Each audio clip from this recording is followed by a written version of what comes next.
Hi guys, it's time for another Crafty Twins Mood Board challenge. So let's take a look at the mood board for this month.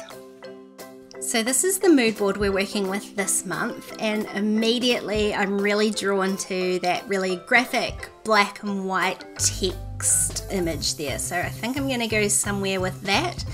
And funnily enough, this morning I took a photo that would be perfect for this color palette, so I'm going to go ahead and print that out and work with these elements. If you want a copy of this mood board for yourself to play along with this challenge, just head over to my blog or my Facebook page. The links are down below in the description box. Right, let's get going. So this is the photo I was talking about. I found some really beautiful little orange flowers in my garden, just one tiny little sprig of them, but they were my Nana's favourite flowers, so I'm taking it as a sign. I didn't plant these, they just popped up one day and they totally remind me of her, so I'm definitely going to put these into my book. To replicate that black and white text piece, I've just trimmed off a piece of plain black paper, and I found this alpha die. It actually came as part of this letterpress set from Studio Calico a long time ago. I used to love letterpress and haven't done that for a very long time, but I did remember there was a die set in there with that, so I'm going to use that.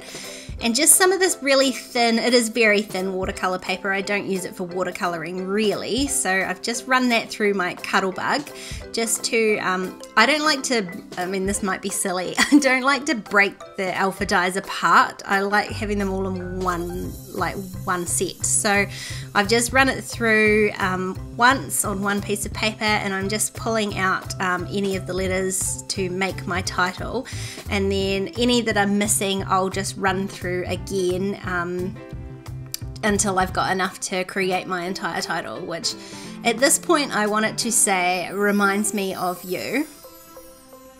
So I just need a few more letters, so here are the additional ones, but I decided to fill up a bit more of that black space, and I'm going to change it to these remind me of you. So I did die cut those extra letters that I'm going to need, and so I'm just trying to place them randomly, like it was very random on that mood board, so I want to place them randomly, but I do actually want to be able to read what it says, so I'm just trying to balance out the sort of randomness with readability.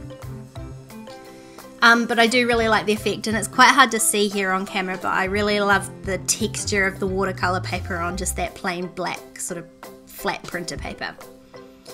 Now to stick these all down, I'm just gonna, and it took ages too, I'm just gonna use some of that multi-matte medium, just because if it does like slip or squeeze out from behind the letters, I know it's not gonna show up on the black.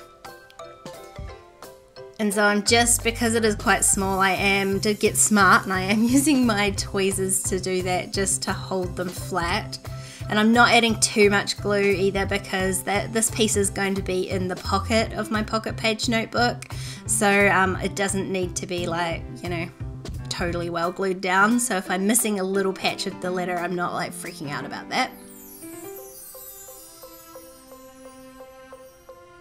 And now those are all stuck down. I just press them down a little bit and then try and dust off. There's a little bit of sort of paper dust from the die cut pieces, so just try to dust that off before I put it into the pocket. So that's the left side of my spread done, and I also pulled out this really old, and I can't remember how old it is, it's a citrus twist kit, but I did remember that it had these couple of scrap bits of paper in it that had this really pretty black and white pattern and an orange and white pattern. So I don't have a lot of orange papers to go with this mood board, so I knew that I had that somewhere, and luckily I did manage to be able to find it. I also grabbed one of the glassine pockets, bags, glassine bag, that's what I'm trying to say, from in the kit as well. I think that was just something that some of the embellishments came in.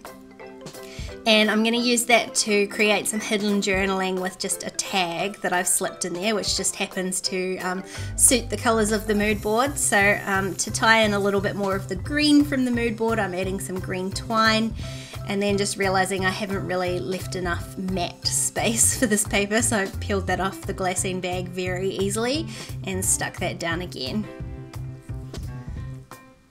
So then really all I've got to do is stick down my photo to this little cluster, and I didn't want to make the cluster piece too big. I don't like to add too many layers to these pages just because I'm trying to keep these notebooks a little bit thinner than what I normally would. And now I've got that how I like it, I can just glue the glassine piece down to the page as well. I am using double-sided tape for that rather than that tape runner. The tape runner wasn't like super strong. It's one of those cheap ones that I really dislike, but I'm totally out of the ones that I love. So that was fine for the little bits of paper, but to stick this whole piece down I'm using some double-sided tape. And then I can whip out my tag and just write down a little bit of journaling about the things that I was feeling when I saw these flowers.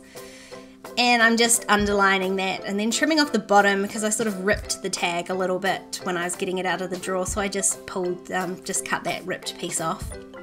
Then I noticed that these puffy stickers that were in the kit as well had a few little yellow florals, so that sort of goes with the colour scheme of the mood board, so I added those as well. Just there were 3 of them and I like things in 3s, so I've added those 3 on there. And then there were also tiny word stickers, and I can't go past a little tiny word sticker, so I'm just going to add a couple of these onto the bottom of the photo just to add a little bit more to that cluster. Now don't forget to head over and check out Essie's take on this mood board challenge. It is so pretty and so different from mine. If you enjoyed this video, please give it a thumbs up, and don't forget to subscribe to my channel if you haven't already. If you want to keep watching, there's a couple more videos on screen. Otherwise, I'll see you next time. Bye!